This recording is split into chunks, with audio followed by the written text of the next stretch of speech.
Thank you, Elena, and good afternoon, everybody. I would like to thank the organizers and INCIBE for organizing once again this gathering of professionals in cybersecurity issues. As Elena indicated, Metaverse, in the introduction, Metaverse, I guess all the speakers in this roundtable dare to speak about something that is really new. But Elena mentioned a film and a book in 1992 that was really the onset of Metaverse. And the second most important appearance in video games was 2003 with Second Life. So that was something new and a novelty, and see how this has been in place for years. Metaverse, what does it mean? The word Metaverse is an acronym built with two words, meta, that means beyond, and verse, the ending of universe, so beyond the universe, which reminds me of William Year movies, To the Infinite and Beyond.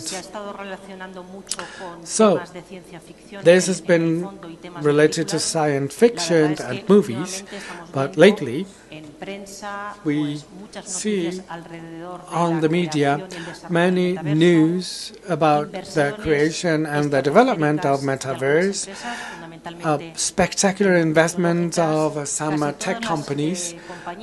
Most of the companies that are represented here today have and speak on their websites how they see Metaverse, how they interpret Metaverse. To discuss all this and the current situation,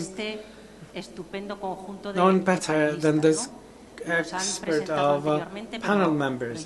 They were introduced to you before, but let me tell you, it's very interesting to have panelists that work in cybersecurity and the legal world through lawyers. We are also represented by R&D centers and centers working closely with the universities. So the spectrum is very complete. So we talk about science fiction, movies, Second Life, virtual reality goggles, augmented reality, or gadgets, I'm sorry. But let me ask you, is Metaverse something that will end up having an evolution in the framework of digital economy? And what are the most interesting features in the development of Metaverse? Let's start with Paco. What are the first impressions you have? Okay, thank you, INCIBE and Mar for calling us for this, which is wonderful and crazy at the same time. Something that is not existing.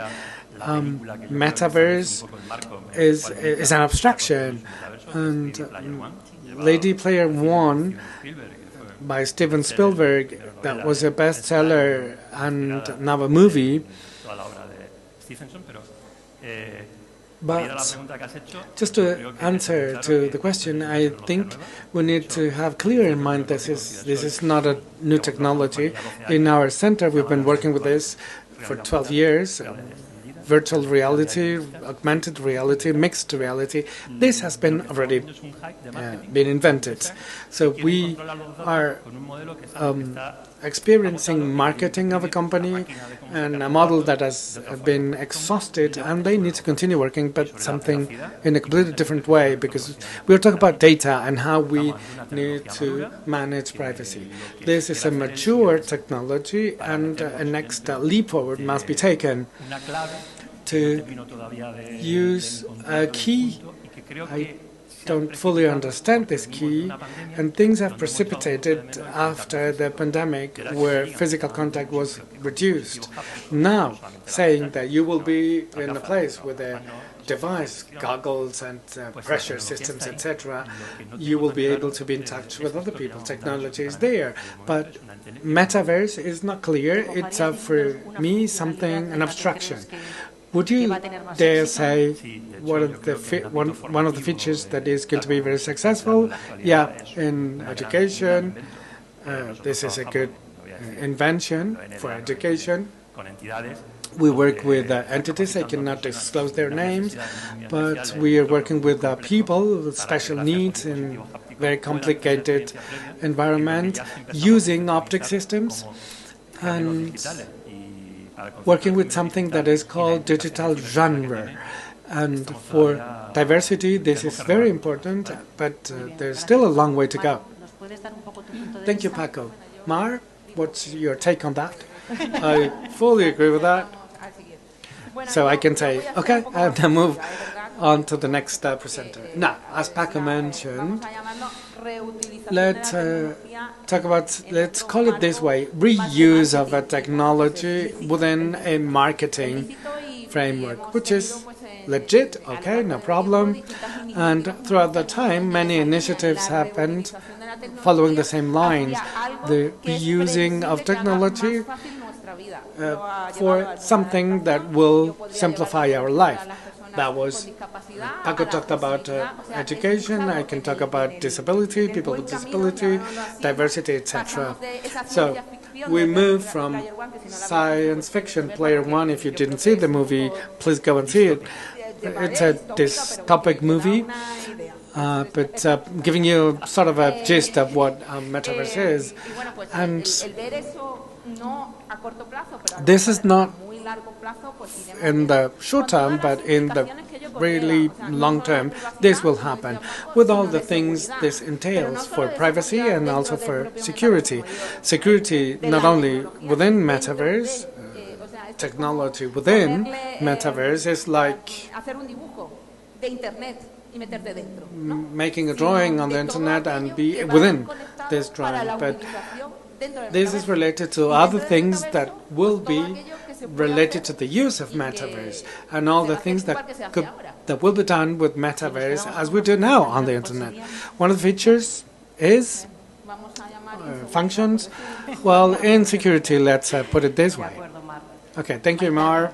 Maitane, what's your opinion about the most interesting features that we can see for the development of Metaverse? I'm going to start badly and say that Metaverse does not exist. It's tech companies doing marketing, creating anxiety among us about something which is non-existent, but they are saying that this technology is going to surround us everywhere. But please don't bear this in mind. There are many protoverse activities that are happening. I really like the two activities that have been described, and this is a very good contribution for society, but the scenario, this will be developed further, is going to be trade, commerce, and marketing is for that. And any garment company is going to use Metaverse, whatever brand we talk about, they use Metaverse. This technology exists for years, and I'm a little bit of a skeptic person and saying, I don't know if I'm going to see this, but I hope I'm wrong, and we are going to see a Metaverse that will respect human rights. I'm asking for that now here. So, Maitane, you see like partial metaverses, functionalities in partial metaverses. I only see protoverses allowing us to do many things. Metaverse, as we thought about it, interoperable, scalable, is a duplicity of our world. Well, this is complicated, especially from a creation perspective, because who is going to create this, which really concerns me. And lastly, Noemí, I don't know if you want to give us some general ideas about the development of Metaverse. I will follow the lines of what my colleagues mentioned, but I believe that we are at a point in time where we have, as Maitane mentioned, small controversies, but I'm a little bit optimistic. There's a window of opportunities and possibilities in front of us, but we have some challenges as well, because the thing is not only that we're going to use this for education or simulation and for commerce, for marketing, this is okay. It's less okay for users, but this is going to create a new way of being in relations and a new social paradigm. So the technological development is going to be hand in hand with the social development. Probably for us, a little older, this is not going to affect us much, but for younger people who will grow in this scenario, this will help them enjoy leisure time and their day-to-day life, and this is one of the benefits. We see there are many interpretations of the same word, and obviously there are two different conceptions, protoverse or a reduced metaverse, and a specific platform of a metaverse understood as the second virtual reality of economy. I would like to ask you to focus on this maximizing factor, because obviously risks and circumstances are different, and obviously when it comes to ask for something, we will ask for something which is complete. So that's why we are going to request for the maximum metaverse possible. But the question now is, what are the privacy issues this metaverse might entail? Maitane, what are the privacy issues? Okay. I am really concerned about profiling behaviors of human beings are not aware of.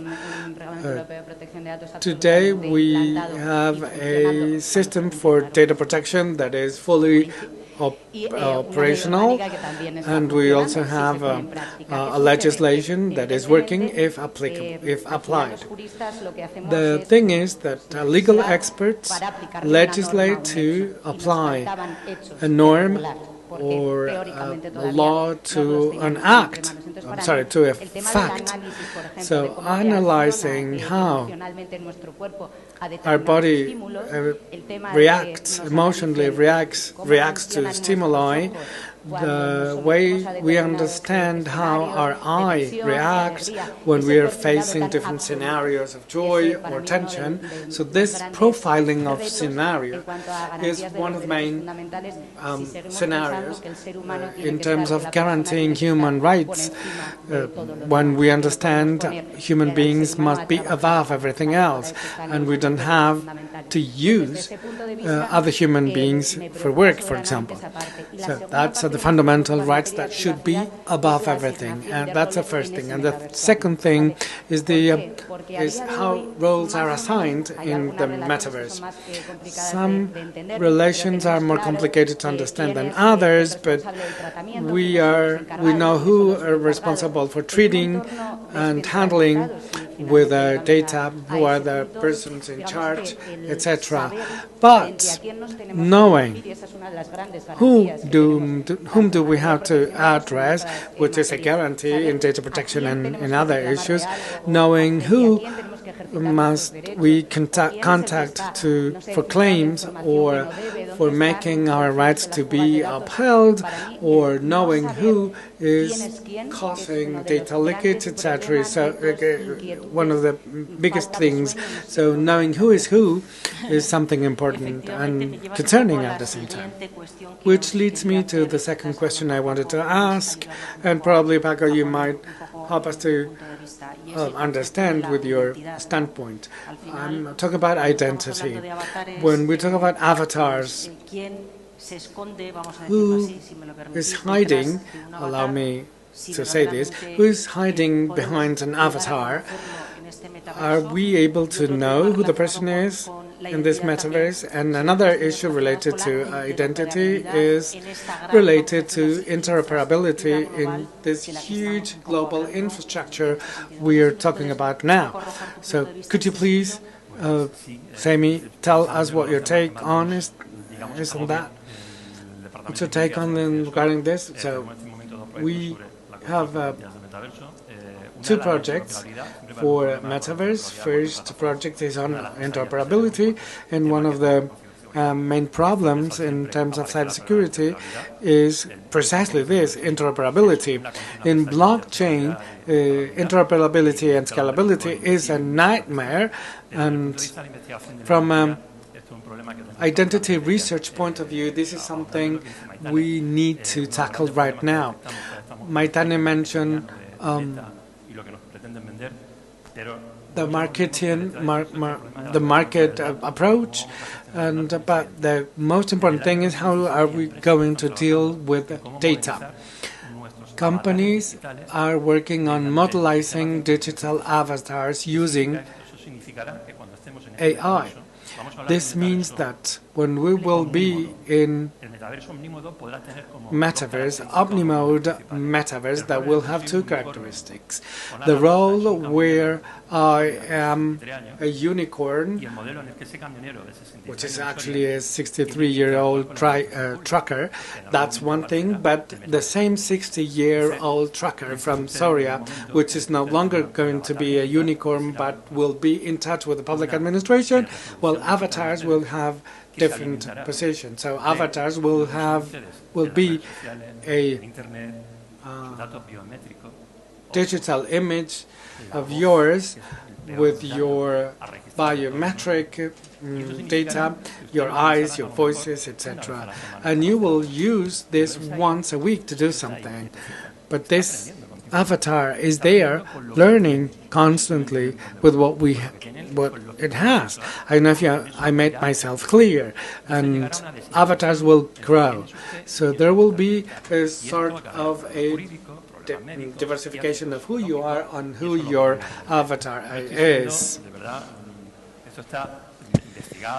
This is fully researched, and one of the issues that we are researching from the point of view of privacy, since we understand Metaverse from our perspective as a nightmare from a cybersecurity perspective, so we want to use some sort of technology, and we started thinking about fourth and fifth generation blockchain technology. Fifth generation is not quite fully there, it is emerging right now, and it will be able to support quantic attacks once we have quantic computing readily available. And this is going to have a catastrophic influence and impact, because we will not be able to assimilate another impact from a technological point of view, and we need to be ready for this, and cybersecurity needs to be the pillar on which everything should be built.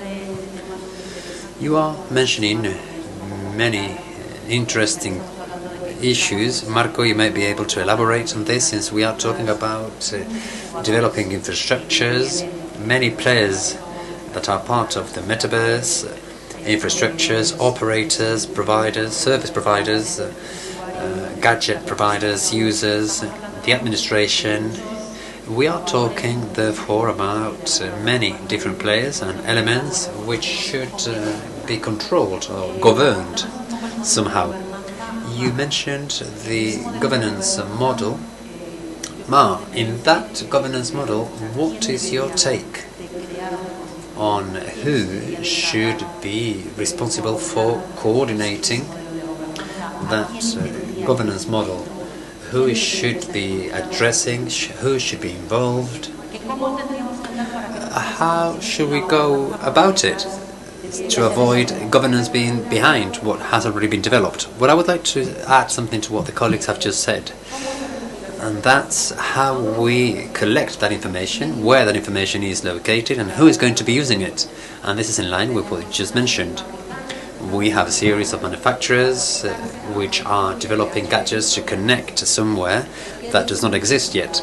What is the security design there, since this can be hacked, as we have already seen?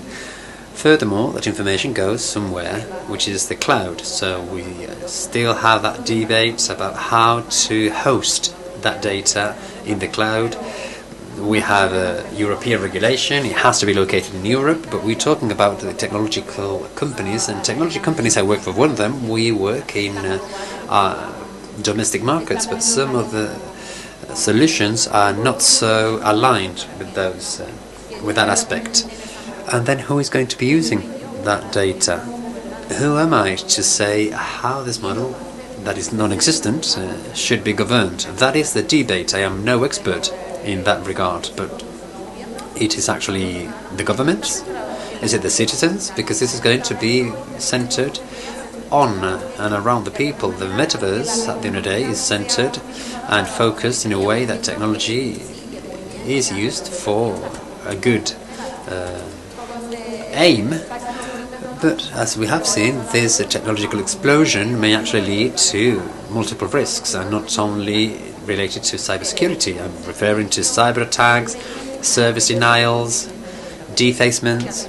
Are we going to see a defacement in the metaverse? Because at the end of the day, those incomplete data and artificial intelligence, how is it going to be materialized in the metaverse? It is really complex, and there is a lot of things behind it. We have talked about AI with all the ethics related issues. We're talking about governance, we're talking about data, who, where, how.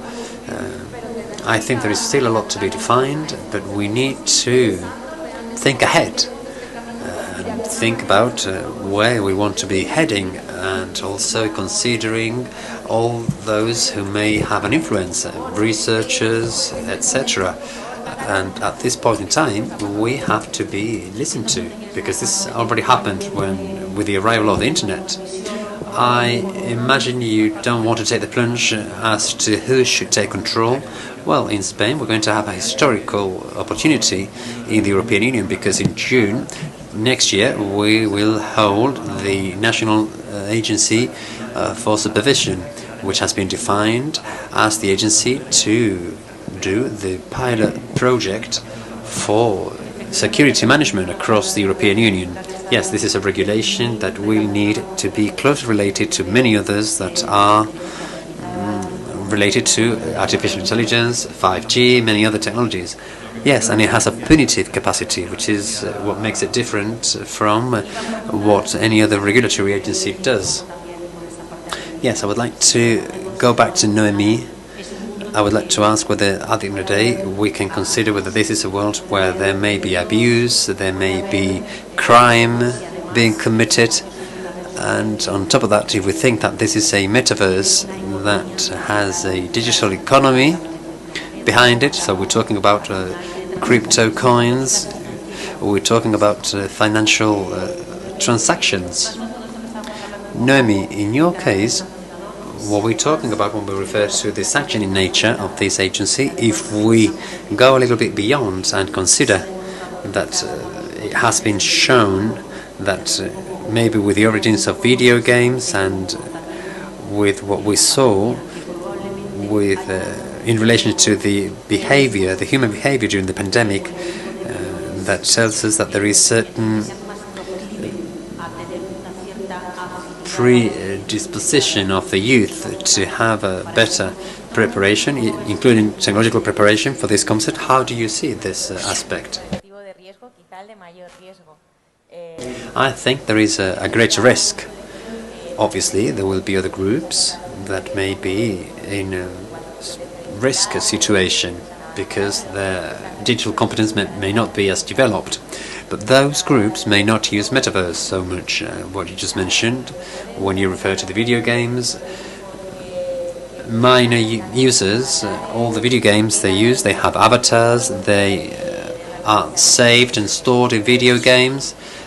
Just to think about Fortnite, a video game, there were 12 million users during a Travis Scott concert. Many of them, I'm sure, they were minors, and it is also a risk group because they were born with it, they want to be part of it, and they don't want to be out of it.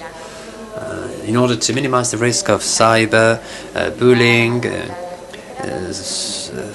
data theft, etc., we would need to start from awareness raising, and then we should put the mechanisms in place that we have available.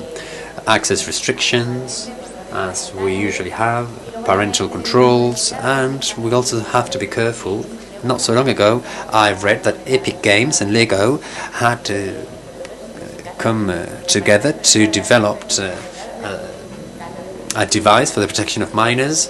You have to be careful because that can also be a melting pot for those sexual criminals and offenders. They will take those avatars, they will say that they are minors, and we can have cyber stalking and cyberbullying issues. So we have to definitely protect this group. We have many other questions, but I think we are running short of time, so I would like to launch a last question to all of you, to all the speakers. We have seen that in some organizations they are even defining the function of a Metaverse officer, the role of the Metaverse officers as part of an organization to make progress in innovation associated to this concept. How do you see this? Where you think they should be developing this function, this role in an organization? And I would also like to have your opinion on what other areas of an organization should be placing a focus and having an interest in the development of the Metaverse in particular. We can just have a quick round. Noemí, we're going to start with you, but please be brief as we don't have much time left. Well, simply, I would like to refer to the areas. These should be cybersecurity experts and legal experts who should be involved in this area of the Metaverse. Maitane? Well, I also think that marketing, it is good to have a wonderful team of marketing experts, but I think we still have a long way to go when it comes to making up the teams in the different industries to make a solid cybersecurity department, a solid privacy and data protection department, but these figures should be there. If ever there is such denomination and such category, somebody from business development should also be part of it to make the most of the actual tools and resources. Mar? I think if we had asked ourselves 20 years ago what a CISO was, nobody would have been able to answer that question. So I think in 20 years down the line we're going to see this new figure, this new role. So privacy and legal teams are obviously necessary. They should be there. We should also have marketing experts included. We should also have experts in cybersecurity from different fields and areas, because cybersecurity is very broad. So this would include many different profiles in cybersecurity as a whole. And Paco, to conclude, well, I'm not quite sure it should be the role of the CISO, although they are a key part, obviously. But what concerns me, which is privacy and data management, I would go to the Chief Data Officer. And why? Because we do not know how to manage data in our society. We give it away. We give data away for free, and then they sell things and we have to pay double for it. So we need to be aware of the society, the kind of society we are building. So the Chief Data Officer should be at the actual core and then build the following layers on top of it. Well, I would like to thank you all for your contributions. As you can see, this is not an area where there is unanimity of criteria, and I hope that we could at least contribute, thanks to these frontline panelists, to shedding some more light on how managing risk in the Metaverse is something that we should all follow very closely. Thank you.